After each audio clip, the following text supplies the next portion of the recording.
Yo, what is going on, everyone? My name is Nick, or the Notorious Fantasy, and in today's video, we're going to be talking about my week number 17 waiver wire pickups for fantasy football in 2021. Inside today's video, we're going to be going in depth into some running backs, wide receivers, as well as tight ends that I believe you guys should be looking to pick up off the waiver wire right now. But before we could get on into things, I would like to ask, if you are new to the channel and you do end up enjoying today's video, to please make sure that you do hit that subscribe button down below, because not only is it free, I put out content every single day to help you guys win your 2021 fantasy football championship. And while you're down there, whether you are new to the channel or not, please make sure to hit that like button down below to help boost this video up the algorithm so that more beautiful people like yourself can see today's video. I would also like to ask, if you guys are on Twitter and would like to follow me on there, to please do so at Notorious FNTSY. The link to my Twitter is also down below in the video description. So without further ado, let's get into my week number 17 waiver wire pickups. We begin with the running back position, headlined by Darrell Williams, running back of the Kansas City Chiefs, going up against the Cincinnati Bengals this week in Cincinnati. Clyde Edwards-Helaire is now considered week to week with a bruised shoulder, making it very unlikely that he is able to suit up and play up against the Bengals this week. That is going to elevate Darrell Williams into the starting role. Derek Gore will have the opportunity to see some touches in this backfield, as he has earned that throughout the last couple of games. We have seen some solid flashes of Derek Gore,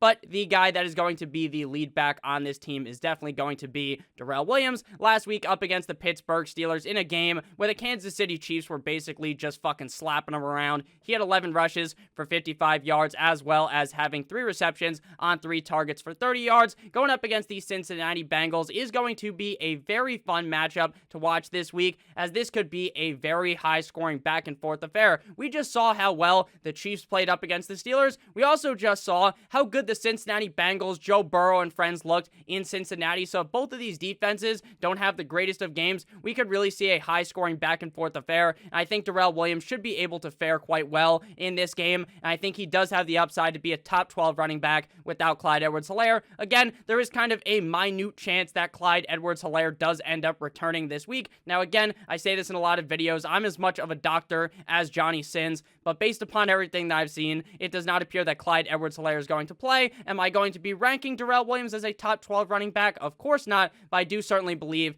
that the upside will be there this week for him up against the Cincinnati Bengals. Next up, we pivot to Dare Ogunbowale, running back of the Jacksonville Jaguars, going up against the New England Patriots this week in New England. James Robinson sadly tore his Achilles last week and will be out for the rest of the season, which is going to elevate Dare into the position to be the lead back on the team. Last week up against the Jumbo Jets, he had 17 carries for 57 yards, as well as having 2 receptions on 4 targets for 15 yards. So it was kind of telling last week that he is going to be the clear lead running back without James Robinson. The issue here is the matchup, because the New England Patriots defense is fantastic up against the pass. It's also fantastic up against the run. So Dare Ogunbowale is going to be seeing a lot of carries, a lot of volume, probably a couple of passes thrown his way as well. The question is going to be, will he be able to do anything with that volume up against a stout Patriots defense? I think if you are really down astronomical at the running back position, you could play Dare this week, especially if you are someone who had James Robinson, and this is kind of your last hope here, throwing Dare into your lineup. You were able to kind of escape the 1-point performance by James Robinson last week. I think you can play him, but in a lot of situations, he's probably just a guy that I would pick up to try to block my opponent. Next up, we move to Rex Burkhead, running back of the Houston Texans, going up against the San Francisco 49ers this week in San Francisco. Rex Burkhead appears to be the clear lead running back, even if David Johnson was to return this week up against the 49ers. The newest report from yesterday does show, though, that David Johnson has been sent back to the COVID-19 list, which would point to the fact that he would end up missing this game up against the 49ers. Last week, up against the LA Chargers, I understand that the LA Chargers run defense is not very good at all, but I did not expect the Houston Texans to just pound the LA Chargers defense relentlessly all game long. And I mean, the Texans defense played very well up against Justin Herbert, the pervert, as well. In that game up against the LA Chargers, Rex Burkhead had 22 rushes for 149 yards and not 1, but 2 touchdowns. He also had 2 receptions on 2 targets for 0 yards. A fantastic game overall by the Houston Texans, and especially from Rex Burkhead, who is someone that is just a guy that you just say, you know what, fuck it, I'm in a 16-team league, I throw him into my lineup. whatever. Last week, he was a very valuable asset to your team up against the 49ers defense. I understand that they lost to the Tennessee Titans last week, but I do still think they have a solid enough defense to be able to control Rex Burkhead. But at the end of the day, again, if you are in a very bad position, you could play Rex Burkhead this week. Next up, we move to Devin Singletary, running back of the Buffalo Bills, going up against the Atlanta Falcons, and this is just a wet dream matchup for Devin Singletary. Singletary has been the clear lead running back over the last 2 games of the Buffalo Bills, but the question is, will the Buffalo Bills keep up that same energy? Meaning, will the Buffalo Bills continue to let Devin Singletary be the lead back, or are they going to kind of tug us around and fuck us over, right? And then give Zach Moss all the touches, or give the ball to Matt Breida, or maybe Josh Allen's feeling a little bit better and he runs in 2 touchdowns. Then Devin Singletary is kind of shit out of luck. That is the reason why Devin Singletary here is listed as the 4th best running back ad, because I'm a little bit worried about the team kind of screwing with us a little bit and giving more touches to the other running backs on the team. In week number 16 up against the Patriots, he had 12 rushes for 39 yards as well as a touchdown. He also had 5 receptions on 6 targets for 39 yards, which to me was very surprising because Devin Singletary is not really this running back known for his pass catching prowess in the offense. I think that up against the Atlanta Falcons, again, this is a wet dream matchup. He can definitely get it done, but through the past 2 weeks where he has been performing at a very solid level in terms of fantasy football, and he has been the lead back of the Buffalo Bills,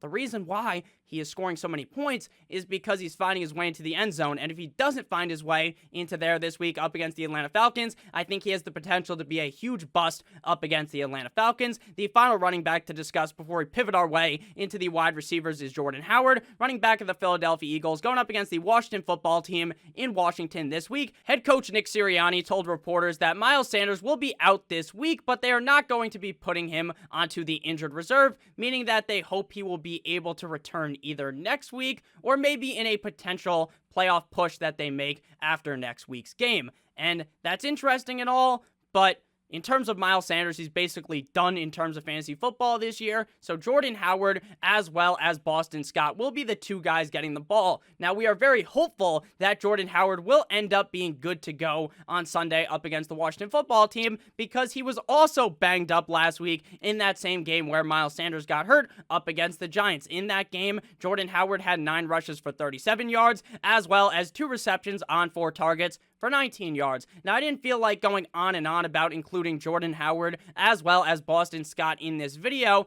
but if Jordan Howard does not end up playing, then I think that Boston Scott is really in a very solid situation to succeed. Now we pivot on to the wide receiver position, beginning with Isaiah McKenzie, wide receiver of the Buffalo Bills, going up against the Atlanta Falcons. In week number 16, up against the Patriots, McKenzie had 11 receptions on 12 targets for 125 yards, as well as a touchdown. He also had 1 rush for -1 yard. Since Cole Beasley and Gabriel Davis are both not vaccinated, it does appear very likely that both of them end up missing this week's game, elevating McKenzie to either be the number 2 or the number 3 option on the team, depending how you see Emmanuel Sanders in this offense. If he was able to play that well up against the Patriots, you better believe he is in a Hulk smash spot up against the Atlanta Falcons defense. Next up, we move to KJ Osborne, wide receiver of the Minnesota Vikings, going up against the Green Bay Packers this week in Lambeau. Thielen returned to the field after getting banged up against the LA Rams last week. He re-aggravated his high ankle sprain in the first half of the game. So it was kind of promising to see Thielen go back out there, but the question is, if you are the Minnesota Vikings and you do have this chance to make the playoffs, are you going to risk the health of Adam Thielen, or are you going to sit him back down on the bench? That is definitely up in the air. I understand that waivers run tonight on Tuesday, so you probably are not going to know by the end of the tonight if we are going to be seeing Adam Thielen play or not, but I do think KJ Osborne is worth that speculative ad, because if he is the number 2 wide receiver on the team, and if this is really a high-scoring game between the Minnesota Vikings, Mr. Kirk Cousins, Mr. You Like That, versus the Green Bay Packers and Mr. Discount Double Check Aaron Rodgers, then KJ Osborne could finish as a top 24 wide receiver on the week. Last week up against the LA Rams, he had 5 receptions on 7 targets for 68 yards, 1 yard short of being very nice with 69 yards, as well as scoring a touchdown in that game. If Adam Thielen is able to play, then I'm not going to be looking the way of KJ Osborne this week, but if Adam Thielen was to miss, then I would be very excited excited to start KJ Osborne this week up against the Packers. But before we could break down the next wide receiver, I would like to ask that if you have ended up enjoying thus far, to please make sure that you do hit that subscribe button down below, as well as hitting that like button. I would appreciate it a ton.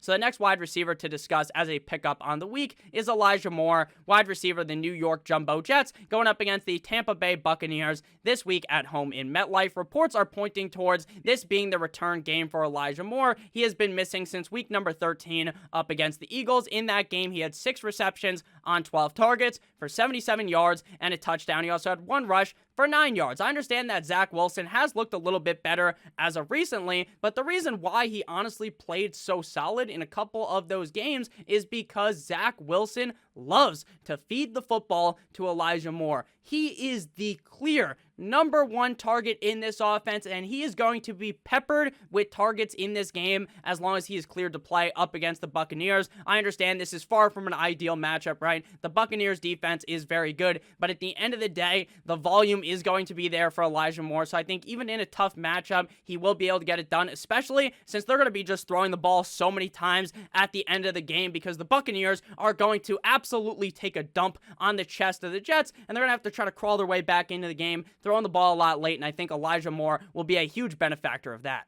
Next up, we move to Allen Lazard, wide receiver of the Green Bay Packers, going up against the Minnesota Vikings this week in Green Bay. This pickup is under the assumption that Marquez Valdes-Scantling, aka MVS, does not play, as he was placed on the COVID list last week. If he does end up playing and MVS is available, then I would go ahead and pivot my way onto MVS, because I think MVS has the better chance to be the number 2 wide receiver in this offense when compared to Allen Lazard. But again, when I'm talking about this right now, my assumption is, the assumption this video is under, is that MVS does not end up suiting up against the Vikings. Last week, without Marquez Valdes-Scantling against the Cleveland Browns on Christmas, he had 2 receptions on 5 targets for 45 yards and a score. Nothing pretty, right? Only 5 targets, 2 receptions, 45 yards. But he scored, and that's good enough for me. Again, we kind of did discuss this with KJ Osborne. This game really does have the potential to be a very high-scoring tit-for-tat, back-and-forth game, and if that is the case, then Allen Lazard could certainly eat without MVS. Next up, we move to Brashad Perryman, wide receiver of the Tampa Bay Buccaneers, going up against the New York Jumbo Jets in MetLife. Last week, many people, including myself, were bought into the hype, the hope that Tyler Johnson was going to be the number 2 wide receiver on the Tampa Bay Buccaneers, and boy, were we fucking wrong, because Tyler Johnson put up a grand total of, drumroll please, 0 fucking points. 0 fantasy points up against the Carolina Panthers last week, which sounds bad. I understand, oh, that's bad, 0 total points. But what's even worse is when you kind of dig even deeper and you realize that this motherfucker didn't see a single target in the game. Perryman has been activated off of the COVID list, giving him a decent chance, in my opinion, to be the number 2 guy behind Antonio Brown this week. In his last game prior to being put on the COVID list was in week number 14 up against the Buffalo Bills, having 1 reception on 2 targets for 58 yards and a touchdown. I understand that it is certainly risky. This is more of a deeper league ad, but if you are going for that super high upside up against a terrible Jumbo Jets defense,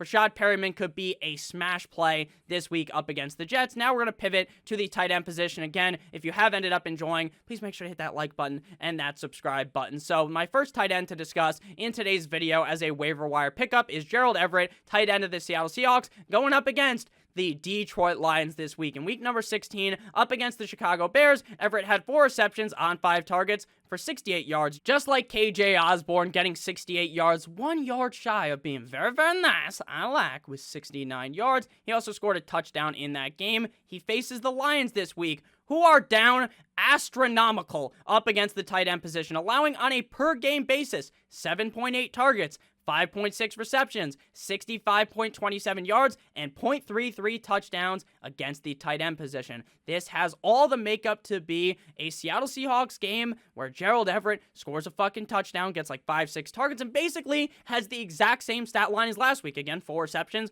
on 5 targets for 68 yards and a tug up against the Chicago Bears. I'm sure Robert Kraft would be proud to know that Everett got a tug, and I know you will be as well if you go ahead and pivot to him to put him in your lineup. And final tight end to to discuss. This guy's kind of been a staple into the waiver wire pickups video over the last couple of weeks at the tight end position, and that is Cole Kmet, tight end of the Chicago Bears, going up against the New York Giants. Now, the Giants' defense, their offense has looked putrid. You can just smell the stink through your fucking television, through your computer, through your phone, whatever you're watching the game on. You can just tell that this organization is atrocious, and they just stink. They really do. So regardless of the quarterback, whether it's 9-inch Nick Foles, whether it is going to be Mr. Justin Fields, or whether it's going to be Andy fucking Dalton, I don't care. I really don't care, because Cole Kmet has put up solid numbers with all three of those quarterbacks. In week number 16, with 9-inch Nick Foles starting up against the Seahawks, he had 4 receptions on 5 targets for 49 yards. So I'm going with Cole Kmet again this week. I really do believe